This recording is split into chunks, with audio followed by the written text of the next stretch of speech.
Sir, మీరు స్కూల్లో చదువుకునేటప్పుడు మీకు నచ్చిన టీచర్ ఎవరు? మీకు ఏ సబ్జెక్ట్ అంటే చాలా బాగా ఇష్టం తెలియజేస్తారా? ఎందుకంటే నేను ఈరోజు ఈ స్థాయికి వచ్చానంటే కేవలం ఒక్కరు కాదు, చాలా మంది నన్ను చెక్కిన వారు. ఇంటర్మీడియట్కి వచ్చేగల కొన్ని సబ్జెక్ట్స్ లో నేను వీక్ గా ఉండేవాడిని. బ్రిడ్జ్ కోర్స్ పెట్టారు, మంత్రిగా ఉన్నారు నారాయణ గారు, ఆయనే నాకు పాఠాలు చెప్పారు స్వయంగా. అప్పుడు క్యాల్కులస్ అది. సో ఆయన బ్రిడ్జ్ కోర్స్ వల్ల నేను కార్నింగ్ మెల్లన్, తర్వాత 2 సంవత్సరాలు వరల్డ్ బ్యాంక్ లో పనిచేసి మళ్ళీ స్టాన్ఫర్డ్కి వెళ్ళేదానికి కూడా అవకాశం వచ్చింది.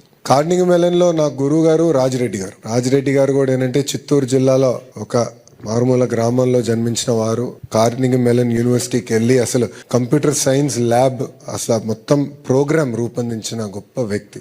మా తరంలో బహుశా నేను ఫస్ట్ పర్సన్ యూఎస్కి వెళ్ళింది చదువుకునేదానికి. సో నాకు పెద్ద గైడెన్స్ లేదు, అంటే కోర్స్ ఎలా తీసుకోవాలి, క్రెడిట్ సిస్టమ్ ఎలా ఉంటుంది అంత అవగాహన లేదు. అప్పుడు కార్నింగ్ మెల్లన్లో ఎక్కువ మంది భారతీయులు కూడా లేరు, ఇప్పుడంటే దండిగా ఉన్నారు. సో అప్పుడు నాకు రాజిరెడ్డి గారే గైడ్ చేశారు. మొదటి 2 సెమిస్టర్లు ఆయన గైడెన్స్ నేను చదువుకున్నా కనుకనే నేను సక్సెస్ఫుల్ గా కాదు, మంచి మార్కులతో పూర్తి చేసుకుని మళ్ళీ స్టాన్ఫర్డ్ వెళ్ళడానికి అవకాశం వచ్చింది. బెస్ట్ సబ్జెక్ట్ అంటే నాకు మ్యాథమెటిక్స్ లో నేను వీక్ గా ఉన్నా, మ్యాథమెటిక్స్ నచ్చాయి. అది నన్ను ఆ వీక్నెస్ ని నేను ఓవర్కమ్ అవ్వాలి. నాలో ఈ సబ్జెక్ట్ లో నేను వీక్ గా ఉన్నా, దాన్ని నేను నేర్చుకోవాలి, దాన్ని అధిగమించుకుని ముందరికెళ్ళాలన్న ఆలోచన అప్పుడే పడింది. స్టాన్ఫర్డ్ లో మాకు ఒక పెద్ద అవకాశం ఉండేది, గ్రేడ్స్ నాన్ డిస్క్లోజర్. అంటే స్టాన్ఫర్డ్ ఎంబీఏలో మీ గ్రేడ్స్ అంటే వచ్చిన మార్కులు మీరు ఎవరికి చెప్పాల్సిన అవసరం, ఇంక్లూడింగ్ కంపెనీ నుంచి ఎవరిని వచ్చి నేను హైర్ చేయాలంటే. అది నాకు ఎందుకు బాగా నచ్చిందంటే నేను వీక్ గా ఉన్న ఫైనాన్స్ సబ్జెక్టులు ఎక్కువ తీసుకున్నా. అప్పుడు ఫైనాన్స్ లో వీక్ ఉండేవాడు. సో ఈ 2 మ్యాథమెటిక్స్ అండ్ ఫైనాన్స్, ఈ 2 నాకు బాగా నచ్చింది.